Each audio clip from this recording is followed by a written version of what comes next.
ভাইরে, যদি এভাবে চলতে থাকে তাহলে সোলজার সিনেমা দর্শকরা হলে গিয়ে কি দেখবে?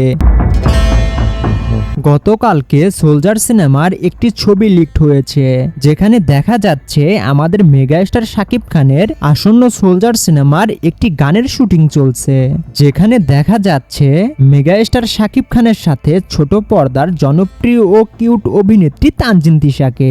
এই ছবিগুলো ভাইরাল হওয়ার পরে অনেক নেটিজেনরা বলাবলি করছে, তবে কি সোলজার সিনেমার আইটেম গানে থাকছেন তানজিন তিশা? আবার অনেকেই বলছে এভাবে যদি সোলজার সিনেমার দৃশ্য ভাইরাল হয় তাহলে আমরা হলে গিয়ে কি দেখব। যেমন কিছুদিন আগে সোলজার সিনেমার কিছু ভিডিও লিকড হয়েছিল, তো এভাবে চললে তো সোলজার সিনেমার হাইপ কমে যাবে।